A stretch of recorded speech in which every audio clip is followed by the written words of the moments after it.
Votre invité à présent dans la grande interview en direct sur Boursorama, c'est Ludovic Subran, chef économiste d'Allianz. Bonjour Ludovic. Bonjour David. Ça va?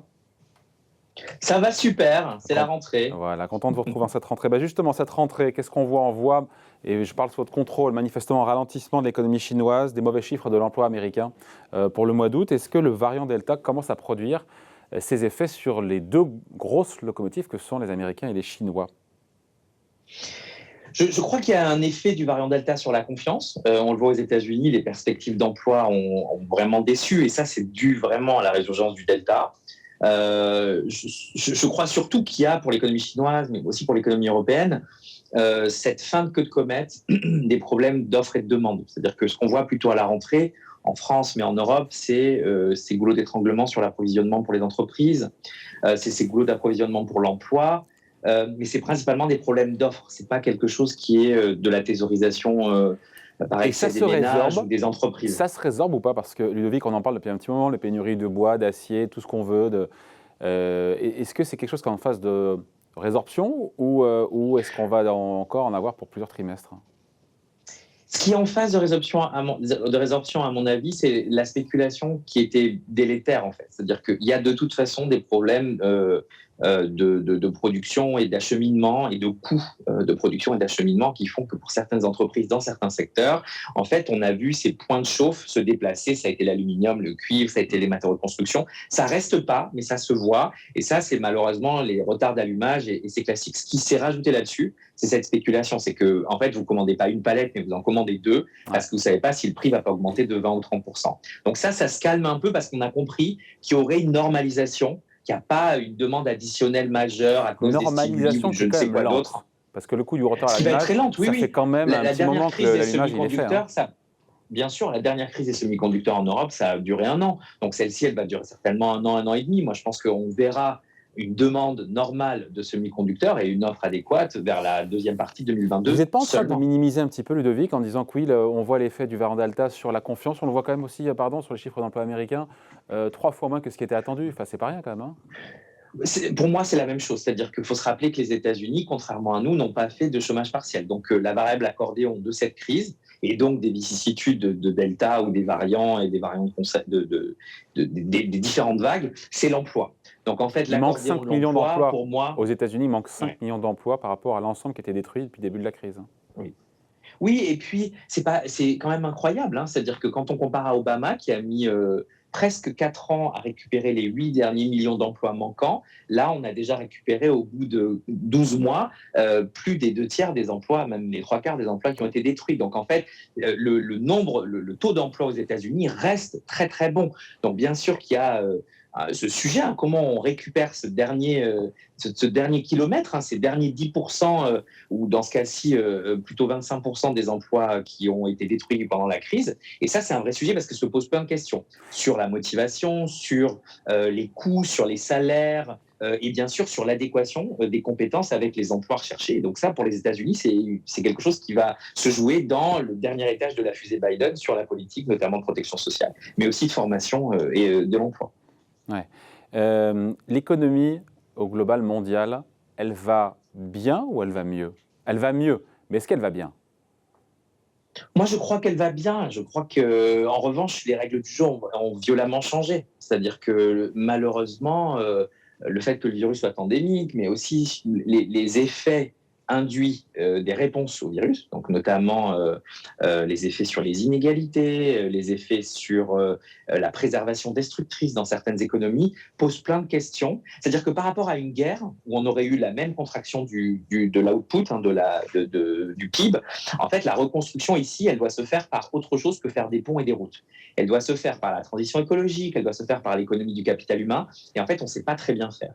Donc, se posent plein de questions. Et du coup, il y a cette pression un peu sociale, pouvoir d'achat, salaire, cette pression un peu sur la transition écologique. Comment on fait? Avec quelle technologie? Avec quelles incitations? Et surtout, avec quelle réglementation? Qui est un gros sujet pour l'Europe.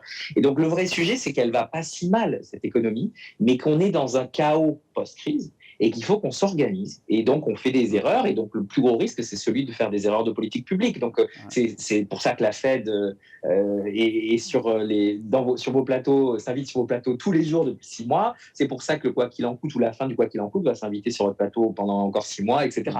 Donc, c'est ça le vrai sujet, c'est cette incertitude politique économique parce qu'on navigue à vue. Ouais. Mais en cette rentrée, encore une fois, ça retombe. Encore une fois, le soufflet retombe en termes de croissance économique. Il y a les premiers signaux de ralentissement qu'on voit.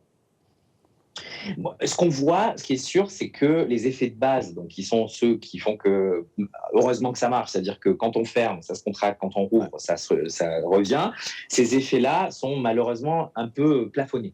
Donc, ce qu'on capte là sur cette rentrée, c'est le fait qu'en Europe, par exemple, il va falloir attendre 2022 pour retrouver les niveaux d'avant-crise, alors qu'on les a déjà retrouvés aux États-Unis.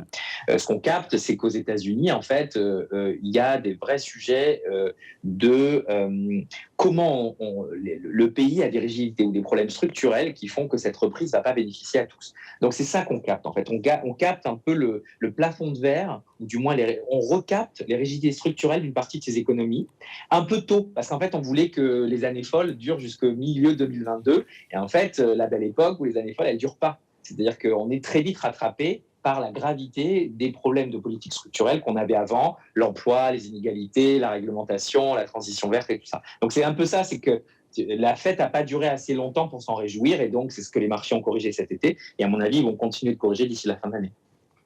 Vous trouvez vraiment que c'est de la correction? Moi, j'appellerais ça de la micro-correction quand même, parce que ça ne dure jamais très longtemps. On a quand même globalement un marché haussier qui est sans à-coups, qui est assez régulier depuis maintenant un an. Mais qui est très anthropique. C'est pas normal qu'il n'y ait pas des vraies consolidations. Ouais. Non, c'est sûr. Hein, on a une dynamique sur le marché action qui est très forte, mais parce que les raisons derrière ce dynamisme sont en effet celles de la numérisation, celles des effets des politiques fiscales, des politiques budgétaires et monétaires, etc. Après, il y a quand même des instabilités qui pointent.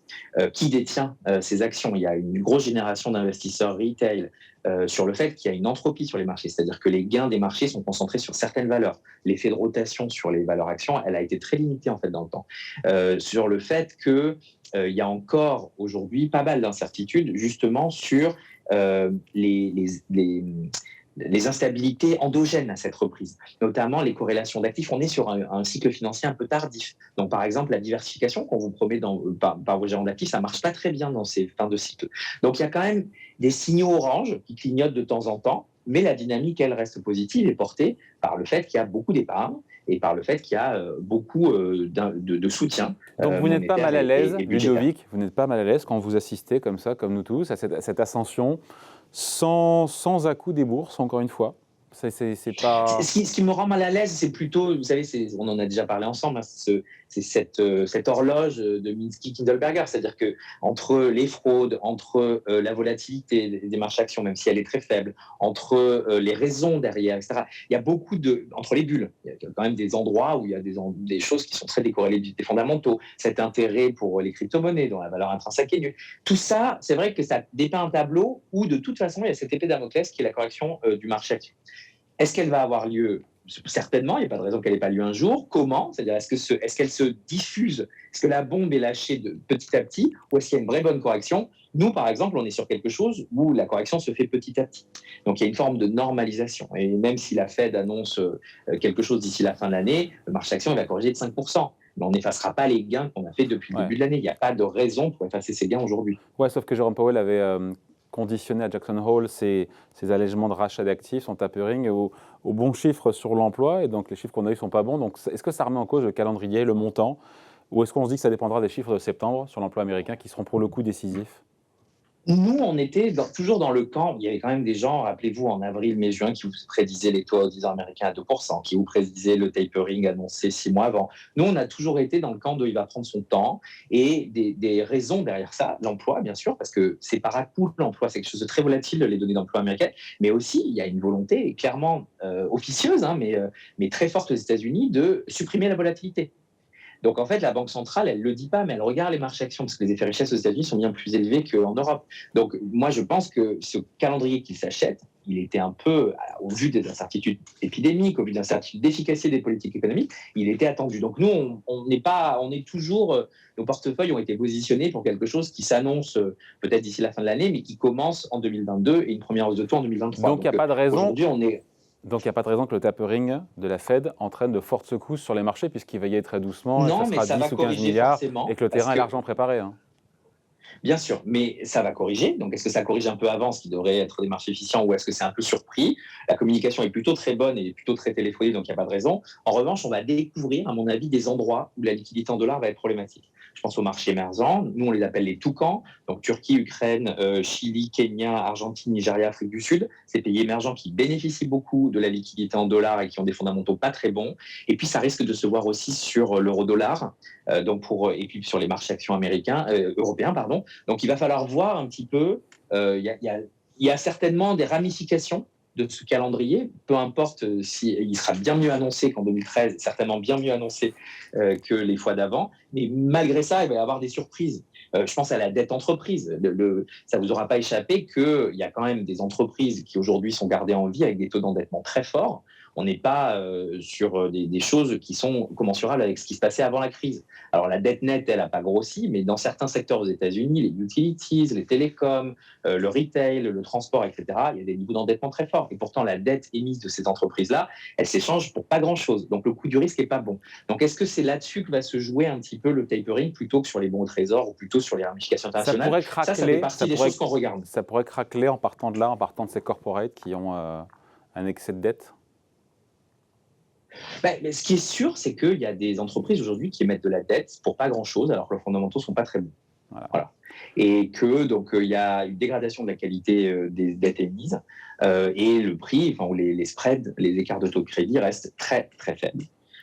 Et donc ça, oui, ça surprend, notamment sur les fameux high yield. Donc ces entreprises qui sont pas très très bien notées et qui continuent d'émettre et qui franchement payent pas très cher pour l'émission de leurs dettes.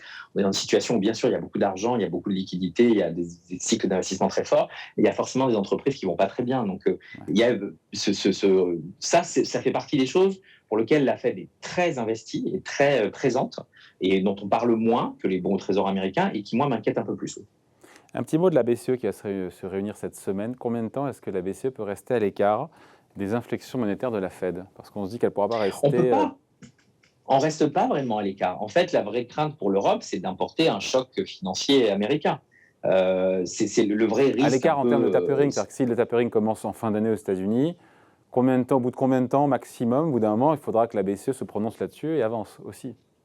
Écoutez, sur les 10 dernières années, la Fed a eu le temps de monter les taux plusieurs fois et nous pas. Donc non, malheureusement, je pense que la dynamique en zone euro est très différente. La dynamique d'inflation est très différente, la dynamique d'emploi est très différente, et que le vrai sujet pour nous, c'est plutôt l'intégrité de la zone et la protection de l'euro. Et donc le vrai sujet, c'est les émissions de bons au trésor italiens d'ici mars 2022. Si les Allemands décident d'être un petit peu plus austères, on va avoir un problème de clé de répartition de rachat de la BCE sur lequel elle veut parvenir. Le vrai sujet, ça va être de maintenir le stress financier dans la zone euro très bas, avec des pays qui vont avoir des reprises très différentes. On le voit déjà d'ailleurs aujourd'hui. Nous, on doit s'acheter de toute façon une forme d'indépendance, même si on importe, on va importer les secousses. Ça sera capturé dans l'euro-dollar et dans les marchés actions européens, ça c'est sûr.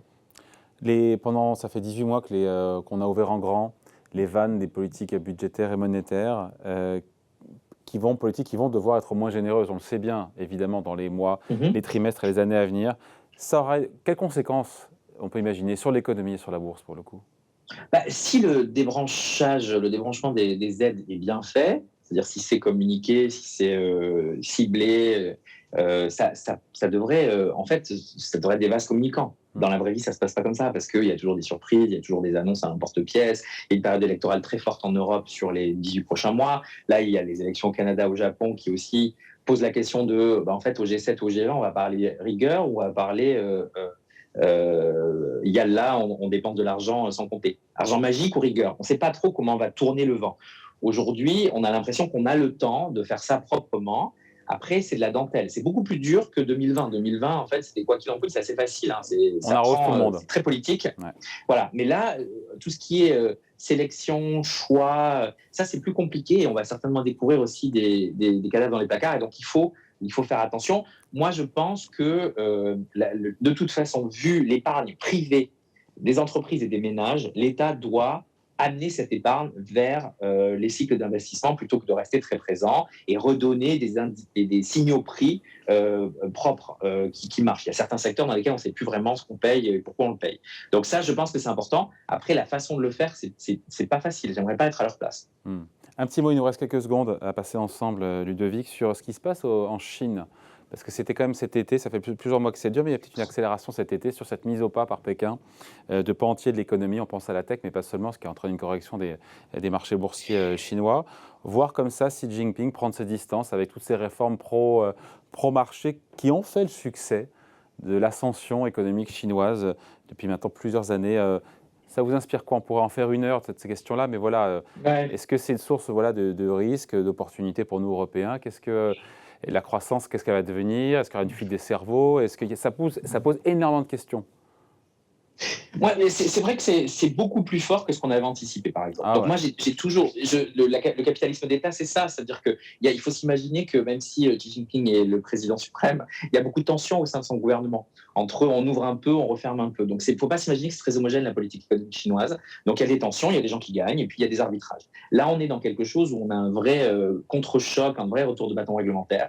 Et donc c'est assez inquiétant parce que ça pose la question de tout un tas de secteurs qui étaient déjà très administrés et qui vont l'être encore plus, et en effet de quelle dynamique du secteur privé. Je pense que les Chinois sont très bons pour refaire balancer le pendule dans l'autre sens. Donc je ne suis pas plus inquiet que ça, mais la correction là, elle se voit, et malheureusement, elle est très coûteuse, et pour la Chine et pour le reste du monde, puisque le consommateur américain ne va pas être au rendez-vous de cette reprise, donc il va falloir compter sur nos propres ressources.